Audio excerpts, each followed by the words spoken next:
পুলিশরা আক্রমণ করছে, মোবিল ছুড়ে মারছে, তাদের পুলিশ কিচ্ছু করছে না। ধর্মনিরপেক্ষ দেশের নমুনা। আজকে আমরা আগে থেকেই হুমকি দিয়েছিল, তোরা এই অন্নকল করবে, আমরা এই যুদ্ধ চাই না, এই সাজানো যুদ্ধ আমরা চাই না, এরা দাঙ্গা যুদ্ধ লাগাতে চায়।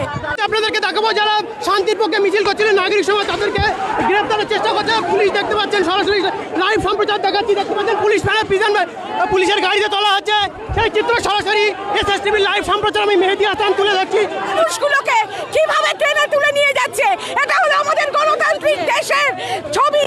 এটা দেখুন, কেউ যুদ্ধ চাইবে না বলতেই পারে, যুদ্ধ চাই, শান্তি চাই না, আমরা চাই না। যুদ্ধের বিরুদ্ধে এসেছি আমরা, কেউ যুদ্ধ করতে আসিনি, যুদ্ধ অস্ত্র বিক্রির বিরুদ্ধে বলতে এসেছি। দেশের পতাকায় পোড়া মোবিল ছুড়েছে, বৃদ্ধ আক্রমণ করছে, শান্তি মিছিলে পুলিশ আক্রমণ করছে। আপনারা দেখেন আসল দল যারা পোড়া মোবিলে, যারা পোড়া মোবিল ছুড়ে মারছে, তাদের পুলিশ কিচ্ছু করছে না। কিছু বললে এখন বিজেপি দালাল, তাই বললো না?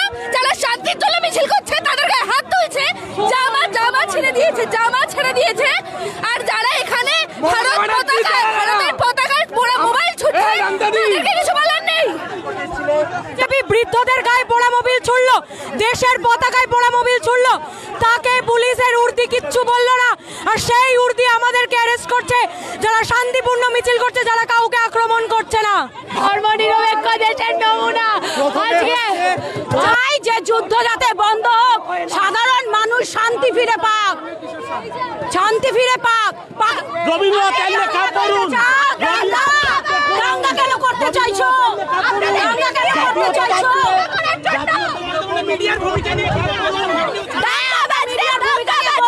দাঙ্গাবাজদের এরা সমর্থন করে, এরা দাঙ্গা যুদ্ধ লাগাতে চায়। বিজেপি আমাদের গায়ে পোড়া মোবিল ছুড়ছিল, কালি ছুড়ছিল, কোথায় ছিলেন আপনারা? কোথায় ছিলেন দালাল মিডিয়া?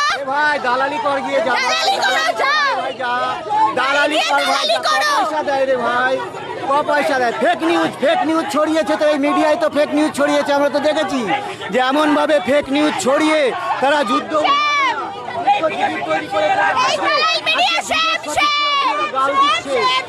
দেখতে পাচ্ছেন দালাল মিডিয়াদের বিরুদ্ধে স্লোগান তোলা হচ্ছে। এখানে সন্ত্রাসবাদী চিহ্নিত করতে হবে, তো নকল আসল সন্ত্রাসবাদীদের খুঁজে পাচ্ছে না, নকল সন্ত্রাসবাদী ওদের তো চিহ্নিত করতে হবে। তাই আজকে শান্তিপূর্ণ মিছিলটা বন্ধ করে দিয়ে নিজেদের আরও পরিচয় ভালো করে দিয়ে দিল। আর কি সার্থক কথা বলা, এত উত্তেজনা ছড়ানো, যে দেশে মানুষ খেতে পায় না, যে দেশে মানুষ কাজ পায় না, যে দেশে মানুষ স্বাস্থ্য পরিষেবা পায় না, সেই দেশের মাথায় বসে এরা সংঘর্ষ, উত্তেজনা, হিংসা এসবের বার্তা দিচ্ছে। আমি অন্তত ব্যক্তিগতভাবে আজকে কোনো দলের হয়ে আসিনি, এটা কোনো দলের মিছিল ছিল না, এটা সিটিজেনদের মিছিল এবং নাগরিকদের মিছিল। কোথাও কোনো স্লোগান ছিল না যে অমুক দলের বিরুদ্ধে আমরা।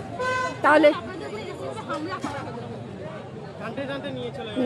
নিজেদের পরিচয় নিজেরাই দিয়ে দিল, আমাদের আর বলতে হবে না। এরা যে কতটা হিংসাকামী, কতটা যুদ্ধকামী মানসিকতার মানুষ, সে তার পরিচয় এরা দিয়ে দিল। এখানে যুদ্ধ বিরোধী মিছিল করতে এসেছি, ওরা আগে থেকেই হুমকি দিয়েছিল, তোরা এই অন্নকল করবে, আমরা এই যুদ্ধ চাই না, এই সাজানো যুদ্ধ আমরা চাই না। সুতরাং অবস্থা দেখতে পাচ্ছেন কি পরিস্থিতি ওরা সৃষ্টি করছে।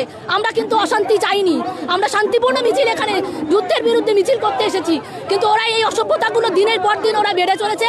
তবে ওদের বিরুদ্ধে আমাদের হুঁশিয়ারি থাকুক, বাংলার বুকে এই ধরনের অসভ্যতা কিন্তু বাংলার মানুষ সহ্য করবে না।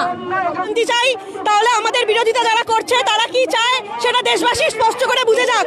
আমরা চাই যে যুদ্ধ সাধারণ মানুষের পেটে লাথি মারে, যে যুদ্ধ শুধুমাত্র দেশের শাসকরা করে, যে যুদ্ধে প্রত্যেকটা খেটে খাওয়া মানুষের মেরে যায়, যে যুদ্ধে শিশুরা বছরের পর বছর ধরে তারা হ্যান্ডিক্যাপ্ট হয়ে যায়। আমরা দেখেছি হিরোশিমা নাগাসাকির কি অবস্থা, সে জায়গায় দাঁড়িয়ে আমরা যুদ্ধের বিরোধিতা করছি।